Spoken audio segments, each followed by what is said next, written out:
3। Hello दोस्तों, आपका स्वागत है आईएएस एग्जाम चैनल में। दोस्तों, कल मैंने आपको प्रस्तावना के बारे में बताया हुआ था और प्रस्तावना से जितने भी सवाल बनते थे कल मैंने बहुत अच्छे से आपको एक एक वर्ड एक एक शब्द का मैंने अर्थ बता दिया था और क्या प्रस्तावना में संशोधन हो सकता है कि नहीं हो सकता, मैंने दोस्तों आपको ये भी बताया हुआ था। ठीक, आज दोस्तों बात करेंगे भाग 1 और किसके बारे में बताया गया है, राज्य व संघ क्षेत्र के बारे में। ठीक है ना दोस्तों, अगर आपको मेरा वीडियो ये पसंद आ रहा तो दोस्तों आप लोग लाइक करें, सब्सक्राइब करें और शेयर करें और वीडियो का आनंद उठाइएगा। ठीक है ना। तो आज दोस्तों बात करेंगे भाग 1 राज्य व संघ क्षेत्र। लेकिन उससे पहले आप माहौल बनाने के लिए जरा आपके लिए कुछ हो जाए तो आप लोग जरा ध्यान से सुनिएगा कि कभी मोती कभी हीरा और कभी शबनम बना दिया, कि कभी मोती कभी हीरा और कभी शबनम बना दिया और मुझको तो तेरे प्यार में घायल बना दिया। कभी मोती कभी हीरा कभी शबनम बना दिया, मुझको तो तेरे प्यार में घायल बना दिया। अगर तुमने बना ली है मुझे अपने होठों की बांसुरी तो मैंने भी तुमको अपने आँख का काजल बना लिया। शुरू करते हैं दोस्तों आज की इस क्लास इस खूबसूरत शायरी के साथ। ठीक, तो जो भी लोग देख रहे हैं, जो लोग हमसे जुड़े हुए हैं, आप लोग क्लास का और शायरी का आनंद उठाइए और देखिए दोस्तों, बात करते हैं भाग 1 राज्य व संघ क्षेत्र। ठीक है ना दोस्तों, राज्य व संघ क्षेत्र। और बात करते हैं सबसे पहले अनुच्छेद 1। ठीक, आर्टिकल 1 क्या कहता है, ध्यान से देखिएगा जरा ध्यान से। क्या, भारत अर्थात इंडिया, ठीक है ना, राज्यों का संघ होगा, यानी भारत अर्थात इंडिया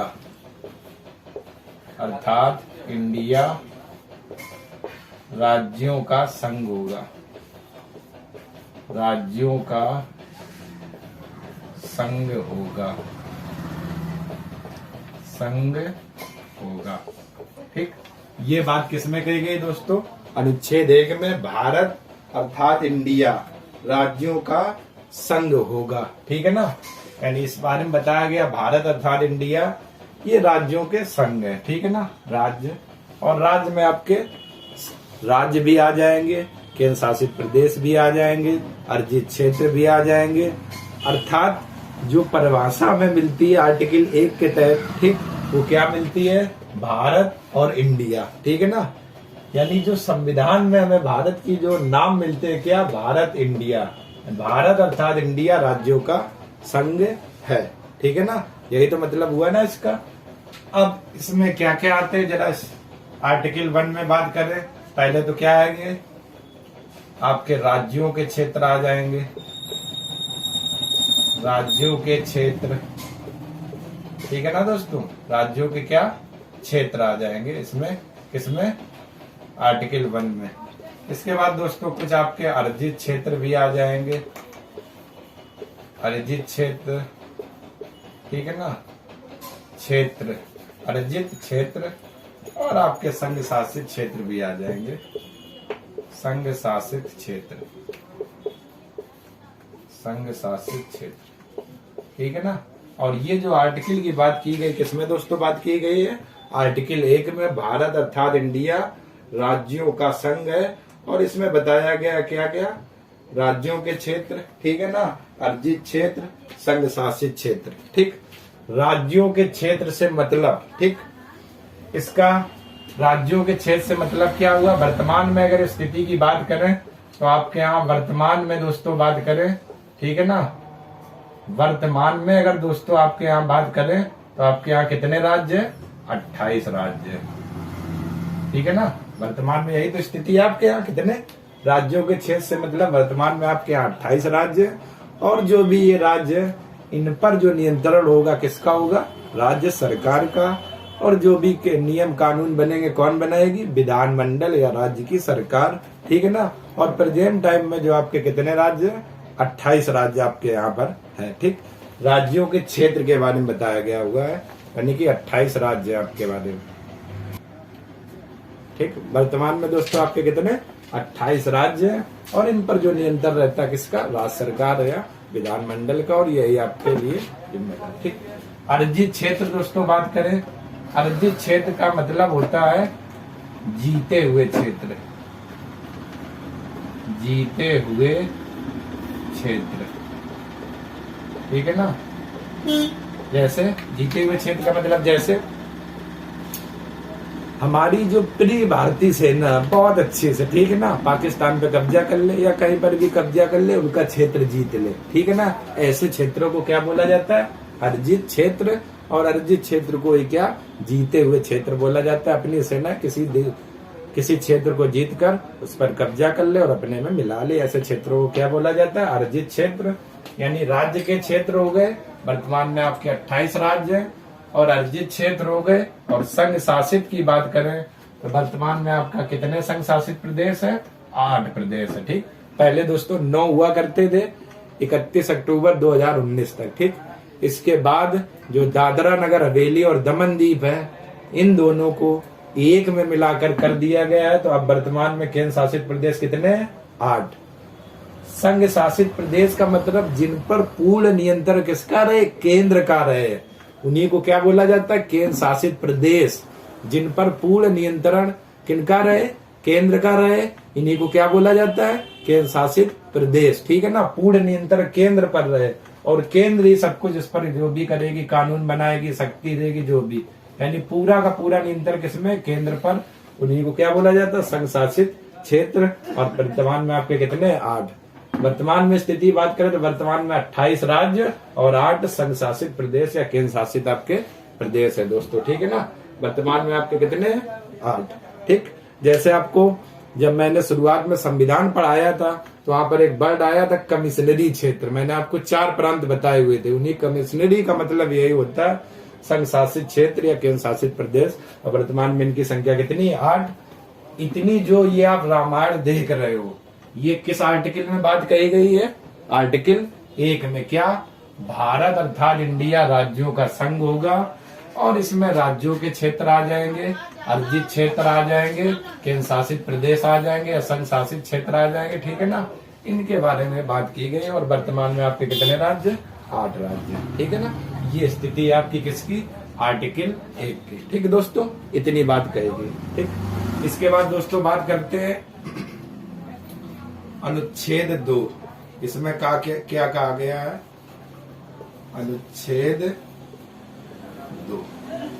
ठीक है ना दोस्तों, अनुच्छेद 2 इसकी बात करते हैं, ये आपके लिए बहुत इंपॉर्टेंट रहेगा। ठीक, इसमें क्या कहा गया है,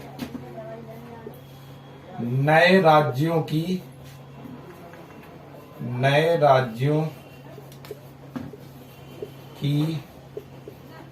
स्थापना व प्रवेश, नए राज्यों की स्थापना व प्रवेश की शक्ति संसद के पास होगी।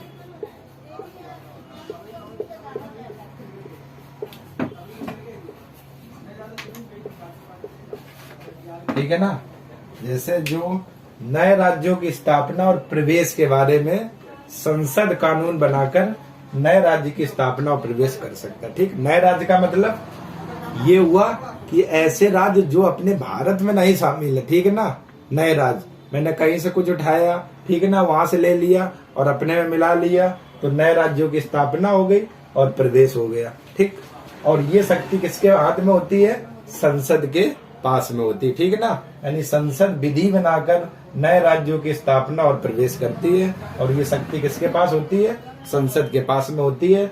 नए राज्यों की स्थापना से दोस्तों यहाँ पर मतलब होगा ऐसे राज्य जो अपने भारत के क्षेत्र में ना आते, अपने भारतीय में ना आते। ठीक, कहीं और से उठाकर बाद में इनको मिला लिया, और ऐसा हुआ था। क्या हुआ था, एक बार जरा देखिए, बात करते हैं। ठीक, जैसे में बात करें, कौन मिलाया गया था, जैसे में देखिए जरा, जैसे में बात करें तो एक हुआ था 36वां संविधान संशोधन, 36वां संविधान संशोधन। ठीक है ना, 1975 के द्वारा सिक्किम को पूर्ण राज्य का दर्जा दिया गया था। सिक्किम को पूर्ण राज्य का दर्जा, ठीक है ना। पहले जो सिक्किम हुआ करता था ये अपने भारत के क्षेत्र में भारतीय राज्यों में से शामिल नहीं था, ठीक है ना। और ये कब हुआ था, ठीक है ना। सिक्किम एक संविधान संशोधन हुआ था 36वां, और कब हुआ था 1975 की बात हो रही दोस्तों, ठीक है ना। इसमें क्या किया गया था, सिक्किम पहले बाहर था, ठीक है ना, भारत के भारतीय राज्यों में से नहीं शामिल था।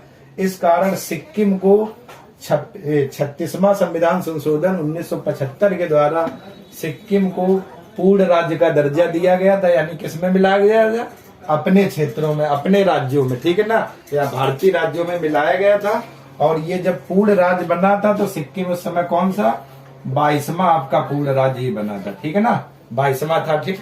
सिक्किम पहले अपने भारतीय राज्यों में शामिल नहीं था, अपने अधिकार क्षेत्र में नहीं था, इसको बाद में शामिल किया गया, ठीक। और ये कब किया गया था, 36वां संविधान संशोधन 1975 के द्वारा सिक्किम को पूर्ण राज्य का दर्जा दिया गया और सिक्किम, ठीक, 22वां पूर्ण राज्य बना।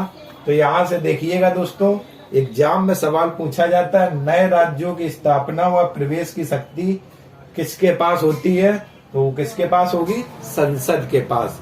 और दोस्तों नए राज्यों से यहाँ पर मतलब है ऐसे राज्य जो अपने अधिकार क्षेत्र में ना हो, यानी भारत से बाहर हो, ठीक, उनको उनकी स्थापना करना और प्रवेश करना, ये जो शक्ति होती है किसके हाथ में होती है दोस्तों, संसद के हाथ में। और ऐसा एक बार हो चुका है, क्या, 36वां संविधान संशोधन 1975 के द्वारा सिक्किम को पूर्ण राज्य का दर्जा दिया गया था। और ये कौन सा बना था, 22वां राज्य बना था। और इतनी बात ये किसमें की गई है, आर्टिकल 2 में की गई है। यानी नए राज्यों की स्थापना व प्रवेश, ठीक, जो शक्ति होगी संसद के हाथ में होगी। तो आप लोग विशेष ध्यान रखना, यहाँ पर ये एग्जाम में पूछा जाता है, ये संसद के हाथ में होगी, किसमें, नए राज्यों की स्थापना व प्रवेश करने में, ठीक। नए राज्य का मतलब जो ऐसे राज्य जो अपने भारतीय राज्य में शामिल नहीं थे, ठीक है ना। ये सिक्किम जैसे नहीं पहले शामिल था, ठीक, बाद में इसको शामिल किया गया, कौन सा संविधान संशोधन, 36वां, और पूर्ण राज्य बनाया गया।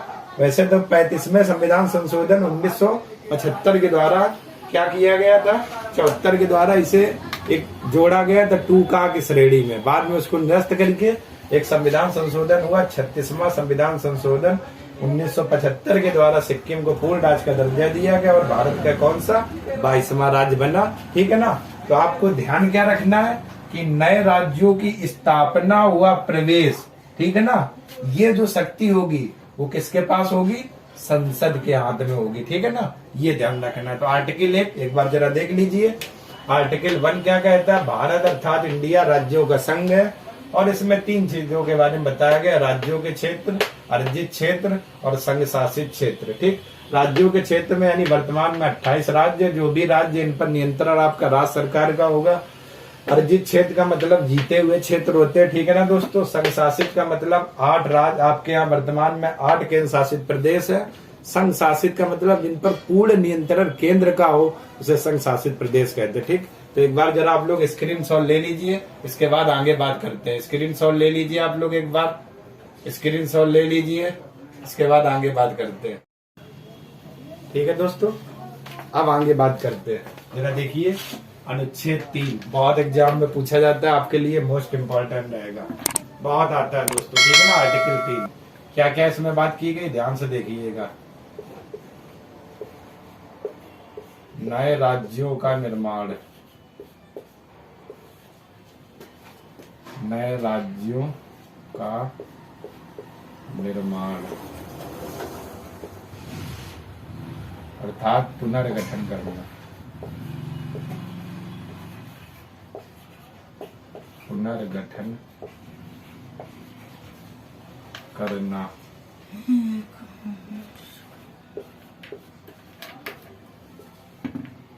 ठीक है ना दोस्तों।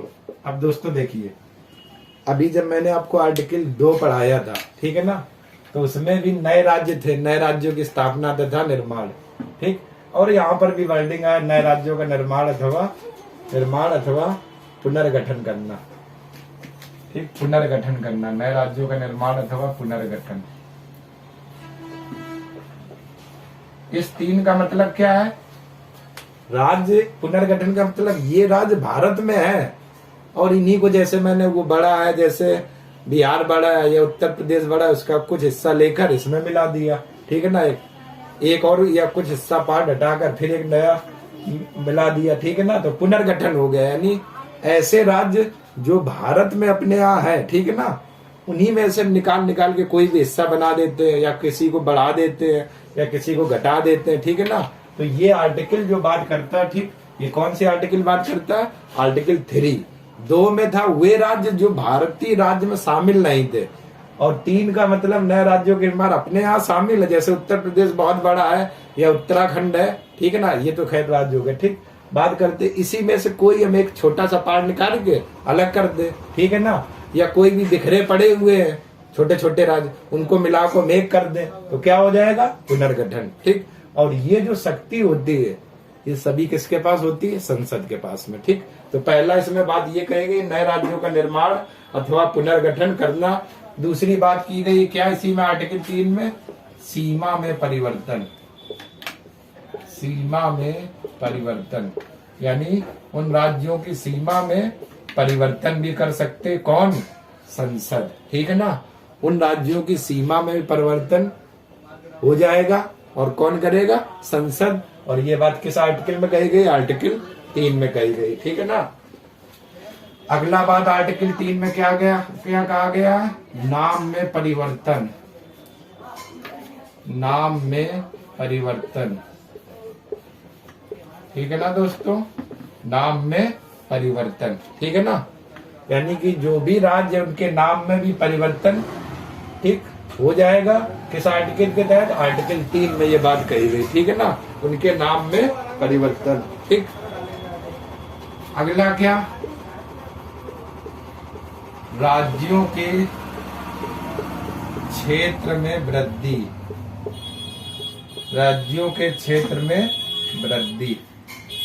ठीक, अगला क्या? राज्यों के क्षेत्र में कमी। राज्यों के क्षेत्र में कमी। ठीक, ये इतनी बातें किसमें कही गई दोस्तों? आर्टिकल 3 में। ठीक, अब जितने भी ये बातें कही गई जरा ध्यान से देखिएगा, यहां से यहां तक जितनी भी बातें ये, ठीक, इसमें जो ये शक्ति किसके पास होगी? शक्ति संसद के पास होगी। संसद के पास होगी। ठीक है ना। अब ध्यान से देखिएगा, क्या पहली बात क्या? देखो, ऐसे राज्य जो अपने यहाँ है, ठीक है ना, और बिखरे पड़े हुए यानी अपने यहाँ भारतीय राज्यों में शामिल है। ठीक, कोई भी मान लेते, जैसे उत्तर प्रदेश मान लेते, ठीक है ना, और यहाँ पर छोटे छोटे बिखरे राज्य पड़े हुए तो हमने मिला के क्या कर दिया? एक कर दिया, या कई छोटे छोटे राज्यों को मिलाकर एक बड़ा राज्य बना दिया। ठीक है ना, अगर मिला दिया छोटे को तो पुनर्गठन, या निर्माण कर दिया बड़ा राज्य बना दिया, तो पहली वर्डिंग यही लिखी हुई है। ठीक, अब यहाँ पर वो राज्य नहीं होंगे जो भारत के बाहर शामिल हो, वो नहीं, कौन से?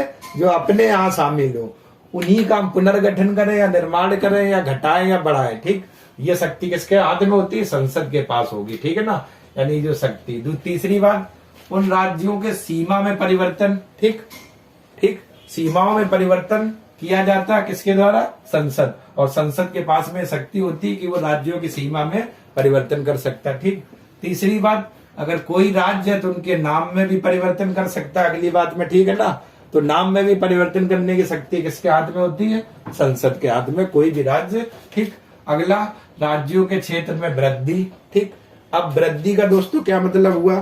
ठीक, जरा ध्यान से देखिएगा। जैसे बात करें, उत्तर प्रदेश आपका बहुत बड़ा राज्य है। अब इसी में से इधर उधर के और भी अगर हम राज्य मिला दें तो इसमें वृद्धि हो जाएगी। ठीक है ना, किसी भी राज्य को मिला देते इसे उत्तर प्रदेश में तो इसमें तो वृद्धि हो गई। और जिस राज्य से उत्तर प्रदेश में मिलाया था जिस राज्य को, तो उसमें क्या हो जाएगी? कमी हो जाएगी। तो वही ये दोनों बातें लिखी हुई है। ठीक है ना, यानी राज्यों के क्षेत्र में वृद्धि या राज्यों के क्षेत्र में कमी। ठीक, अगर आप नहीं समझ पा रहे तो जरा ऐसे समझो, देखो, जैसे ये आपका 4 किलो दूध है, ठीक, और इधर हमारा 5 किलो दूध है, ठीक है ना। ध्यान से देखिएगा, राज्यों के क्षेत्र में वृद्धि और राज्यों के क्षेत्र में कमी। अब ज्यादा तो हमारा ये है ना 5 किलो, और ये कम है। अब हम क्या करते हैं, 1 किलो और इधर दे देते हैं, ठीक। तो इसका मतलब जब इधर देंगे तो इसमें क्या हो जाएगी, वृद्धि हो गई। 1 किलो इधर चला गया तो इसमें क्या हो गई, कमी हो गई, ठीक है ना। 1 किलो हो गया तो इस वाले दूध वाले भाग में क्या हो रही, वृद्धि हो रही, ठीक। और इस दूध वाले भाग में क्या हो गई, कमी हो गई। क्यों, क्योंकि हमने इसको इधर दे दिया और ये पहले से ऑलरेडी बड़ा था, ठीक। वही आपको समझना है क्या, कि जैसे जो बड़ा राज हमारा ये है और इस वाले राज से हमने कोई भी एक टुकड़ा निकाला और इसमें शामिल कर दिया, तो इसमें तो ऑलरेडी वृद्धि हो गई, और जिस वाले शामिल किया था उसमें क्या हो जाएगी, कमी हो जाएगी। तो वही ये दोनों बिंदु लिखे हुए, क्या, राज्यों के क्षेत्र में वृद्धि और राज्यों के क्षेत्र में कमी, ठीक है ना। तो वृद्धि और कमी की जो शक्ति होगी, ठीक है ना दोस्तों, वृद्धि और कमी की जो शक्ति होगी, ठीक, राज्यों के क्षेत्रों में नाम में परिवर्तन, उनके सीमाओं में परिवर्तन, राज्यों के क्षेत्र में वृद्धि, पुनर्गठन, ये सभी शक्ति किसके हाथ में होंगी, संसद के हाथ में। और यहाँ पर उन राज्यों की बात की जा रही जो राज्य भारत में पहले से ही शामिल है, ठीक। आर्टिकल 2 में क्या गया, क्या कहा गया था, ऐसे राज्य जो भारत के राज्य क्षेत्र से बाहर हो, और यहाँ पर हुए राज्य जो पहले से ही भारत में शामिल है, हम उन्हीं के राज्य क्षेत्र में घटा बढ़ा सकते हैं या उनके नाम में परिवर्तन कर सकते हैं। और इसका सबसे बढ़िया एग्जाम्पल आप देखते होंगे दोस्तों, योगी जी, ठीक है ना। इससे पहले इलाहाबाद हुआ करता था, नाम चेंज कर दिया गया प्रयागराज, ठीक है ना। ऐसे तो आपका इसका मतलब जो इलाहाबाद था पहले से था ना, नाम तो अभी चेंज हुआ, ठीक। इसका ये बढ़िया, तो आप ऐसे समझिए, आर्टिकल 3 में पुनर्गठन, सीमा में परिवर्तन, नाम में परिवर्तन, राज्यों के क्षेत्र में वृद्धि, कमी, ये जितनी भी क्रिया होती है, ठीक, इसकी शक्ति किसके हाथ में होती है, संसद के हाथ में। ये आर्टिकल इतनी 3 बात आपका कहता है, ठीक है ना। आपको अच्छे से समझ में आ गया होगा। इसके बाद दोस्तों बात करते हैं आर्टिकल 4, ठीक। जरा देखिए अनुच्छेद 4, अनुच्छेद 4, ठीक। ये दोस्तों बात करते हैं दोस्तों आर्टिकल 3, ध्यान रखना बहुत आता है एग्जाम में। नए राज्यों की स्थापना, प्रवेश, ठीक है ना, उनके क्षेत्र में कमी वृद्धि की शक्ति किसके हाथ में होती है, तो संसद के हाथ में। अब दोस्तों बात करते हैं आर्टिकल 4। आर्टिकल 4 आपका बहुत खतरनाक आर्टिकल है। जरा देखिए जो इसकी वर्डिंग लिखी हुई, पहले तो मैं वो लिख देता हूं, देखना जरा ध्यान से। अनुच्छेद 2 तथा अनुच्छेद 3, अनुच्छेद 2 तथा अनुच्छेद 3, ठीक है ना, के अंतर्गत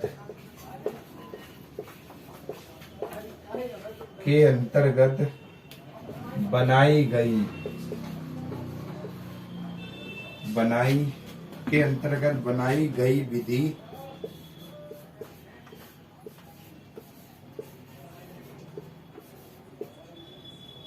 विधि अनुच्छेद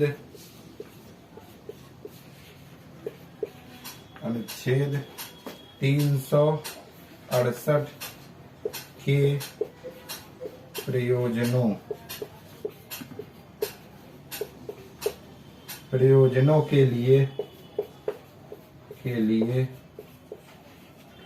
के लिए संविधान में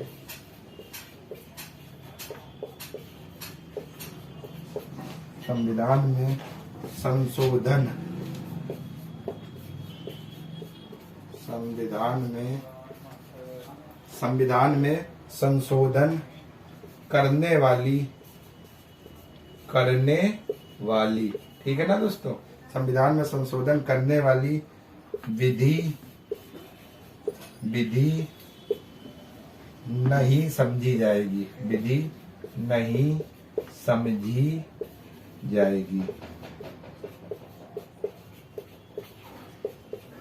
ये लिखी वर्डिंग बहुत खतरनाक दोस्तों, ये वर्डिंग लिखी हुई है क्या, जरा एक बार देख लेते हैं। क्या, अनुच्छेद 2 तथा अनुच्छेद 3 के अंतर्गत बनाई गई विधि मतलब कानून, अनुच्छेद 368 के प्रयोजनों के लिए संविधान में संशोधन करने वाली विधि नहीं समझी जाएगी। बहुत खतरनाक वर्डिंग लिखी हुई है दोस्तों, ठीक है ना। जरा दोस्तों देखिएगा इसका मतलब क्या हुआ, बहुत अच्छे से आप लोग देखिएगा, ठीक। इसका मतलब क्या हुआ, देखो अनुच्छेद 2 और अनुच्छेद 3, ठीक, और आप दोनों पढ़ चुके हो, ठीक है ना।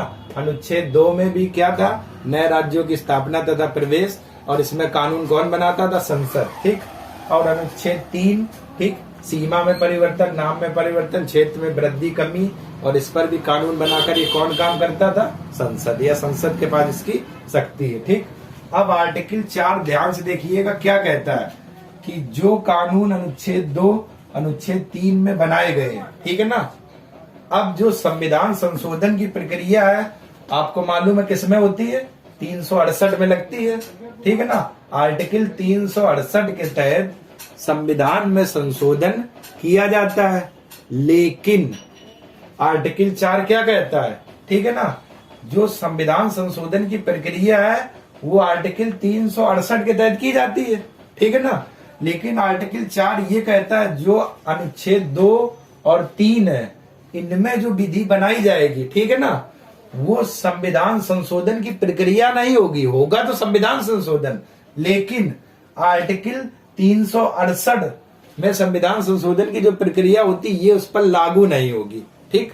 यानी तरीका आपका वही रहेगा, क्या, संविधान में संशोधन करना आर्टिकल 368 के साथ, ठीक। जो भी विधि कानून बनाए जाएंगे आर्टिकल 2 और 3 में, लेकिन उसमें कौन सा आर्टिकल लागू नहीं होगा, या संविधान संशोधन की प्रक्रिया कौन सी नहीं लागू होगी, 368 वाली, ठीक।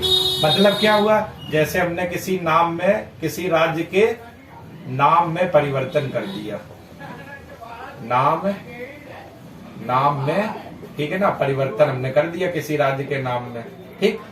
अब परिवर्तन करने के बाद जो कानून बनाएगी, विधि बनाएगी, ठीक, संसद ने बनाई, तो उसमें जब संविधान संशोधन, वर्डिंग देखना, अनुच्छेद 300 प्रयोजनों के लिए संविधान संशोधन की प्रक्रिया 368 में होती है, तो इन दोनों में ये प्रक्रिया जो है ये लागू नहीं होगी, होगा तो संविधान संशोधन, लेकिन 368 वाली प्रक्रिया नहीं लागू होगी। वही ये वर्डिंग लिखी हुई कि संविधान में संविधान संशोधन करने वाली विधि नहीं समझी जाएगी, ठीक।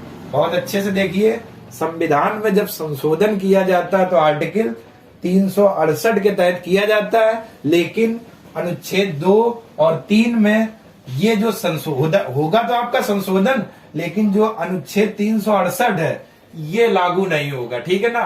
वहां पर इसकी विधि नहीं लागू होगी, नहीं समझी जाएगी, वही लिखा हुआ, और नाम में परिवर्तन और संशोधन हो जाएगा, लेकिन 368 वाली प्रक्रिया नहीं लागू होगी, वही ये वर्डिंग लिखी हुई है, ठीक। कौन से अनुच्छेद, अनुच्छेद 2 और अनुच्छेद 3 के अंतर्गत, ठीक। जो भी विधि बनाए जाएंगी होगा एक तरीके से संविधान में संशोधन, लेकिन 368 वाली प्रक्रिया इन दोनों में लागू नहीं होगी, वही वर्डिंग लिखी हुई आप देख लीजिए यहाँ पर, संविधान में संशोधन करने वाली विधि नहीं समझी जाएगी, ठीक है ना। संशोधन होगा लेकिन 368 की प्रक्रिया इसमें नहीं लागू होगी, ठीक। ये बात आर्टिकल 4 में कही गई, ठीक है ना, आर्टिकल 4 में ये बात कही गई है। तो आप लोग जरा एक बार स्क्रीनशॉट ले लीजिए, इसके बाद आगे बात करते हैं। और ध्यान रखना दोस्तों, आर्टिकल 3 बहुत आता है आपके एग्जाम में, और आपके एग्जाम के लिए मोस्ट इंपोर्टेंट रहेगा। तो एक बार जरा आप लोग स्क्रीनशॉट ले लीजिए, इसके बाद आगे बात करते हैं।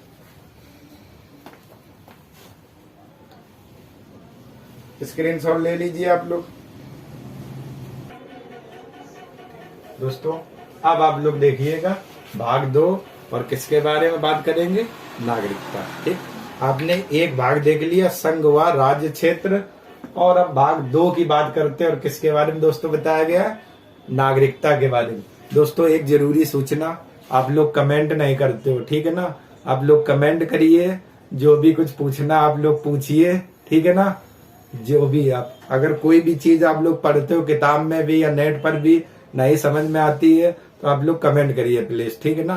तो उस कमेंट का आंसर दिया जाएगा, और मुझे भी कुछ नया सीखने को मिलेगा आपके कमेंट के द्वारा, और आप लोग करते नहीं हो, ठीक। तो आप लोग कमेंट जरूर करिए, उससे हमें पता चलता रहेगा आप लोग क्या क्या क्वेश्चन पूछ रहे हैं और कैसे कैसे पूछ रहे हैं, ठीक है ना दोस्तों। तो ठीक, आपसे अनुरोध है आप लोग कमेंट जरूर करिएगा और वीडियो का आनंद उठाइएगा। ठीक, अगर कभी शायरी लिखवाने का मन हो तो उस पर भी आप लोग कमेंट करिएगा, आपकी सारी समस्याएं सॉल्व की जाएंगी और हर चीज के बारे में बताया जाएगा। ठीक है ना, डिटेल से। ठीक, तो आप लोग जरा देखिएगा। बात करते हैं भाग 2 और नागरिकता के बारे में। और किस आर्टिकल में दोस्तों कहा गया है? 5 से 11 वाले आर्टिकल में कहा गया नागरिकता। ठीक, अब आप बात करते हैं आर्टिकल 5। ठीक, ध्यान से देखिएगा दोस्तों, आर्टिकल 5 क्या कहता है? जन्म से भारत का नागरिक हो। ठीक, आर्टिकल 5 में इतनी बात कही गई है, यानी ऐसा व्यक्ति जो जन्म से भारत का नागरिक हो, तो वो तो ऑलरेडी आपको मालूम होगा भारत का नागरिक हो ही जाएगा। ठीक है ना, ऐसा व्यक्ति जो जन्म से भारत का नागरिक हो, ठीक, तो वो भारत का नागरिक हो गए। ठीक, अब इसमें जरा पॉइंट देखिए क्या क्या कहे गए हैं, जरा ध्यान से आप देखिए। ठीक है ना, इन पॉइंटों को देखिए। यदि कोई व्यक्ति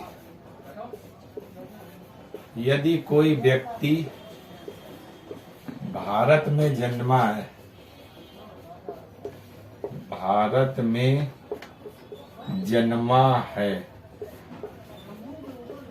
तो वह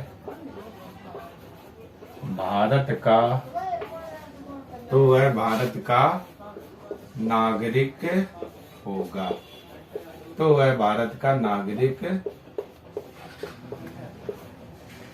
ठीक है ना, ये इसमें पहली बात क्या, कोई भी ऐसा व्यक्ति जिसका जन्म कहाँ पर हुआ हो, भारत में अगर दोस्तों हुआ हो, तो वह क्या, भारत का नागरिक होगा। ठीक है ना, ऐसा कोई भी व्यक्ति हो जिसका जन्म कहाँ, बस भारत में होना चाहिए। तो आपको मालूम है अगर भारत में कोई व्यक्ति जन्मा तो किसका नागरिक हो जाएगा? भारत का नागरिक हो जाएगा। दूसरी शर्त उन्होंने क्या कही है? यदि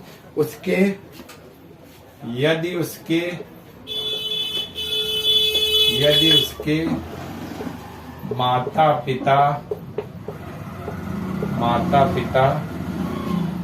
भारत में जन्मे हो,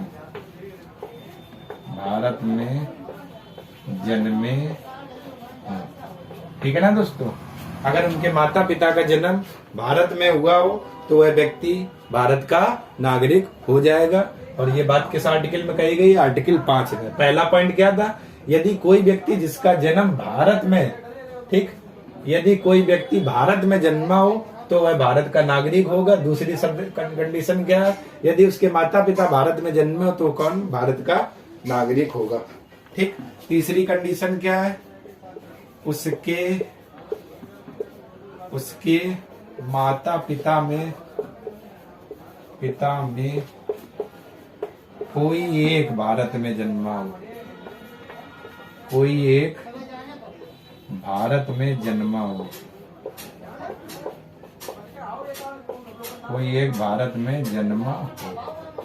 ठीक, ये बात है। ठीक, यदि कोई व्यक्ति जिसका जन्म, या ऐसे लिख सकते हो, यदि कोई व्यक्ति भारत में जन्मा हो तो वह भारत का नागरिक होगा। दूसरी कंडीशन, कैसे उसे नागरिकता मिलेगी? माता पिता, अगर उसके माता पिता का जन्म जो हुआ है वो कहाँ पर हुआ? भारत में अगर हुआ हो तो वह व्यक्ति भारत का नागरिक रहेगा। तीसरी कंडीशन क्या? उसके माता पिता में से कोई एक, ठीक है ना, या तो माता या तो पिता, ठीक है ना, किसी एक का अगर जन्म भी भारत में हुआ हो तो वह व्यक्ति कैसा? भारत का नागरिक रहेगा। ठीक, तीनों कंडीशन क्लियर है आपके पास। ऐसा व्यक्ति जिसका जन्म भारत में हुआ तो वह भारत का नागरिक होगा। माता पिता भारत में जन्मे तो भी वह भारत का नागरिक होगा व्यक्ति। यदि माता पिता में से कोई एक भारत में जन्मा हो और तब भी वह आपका भारत का व्यक्ति भारत में नागरिक रहेगा। ठीक, चौथी कंडीशन क्या है? यदि कोई व्यक्ति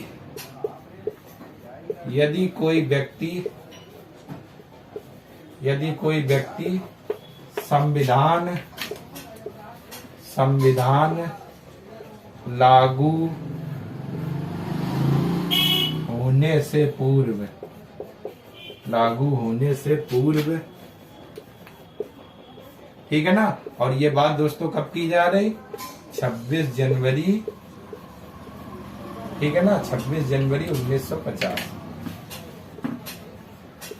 ठीक है ना, यही तो है ना दोस्तों, 26 जनवरी 1950 के लिए बात की जा रही। संविधान आपका किस दिन, इसी दिन पूर्ण तरीके से लागू हुआ था।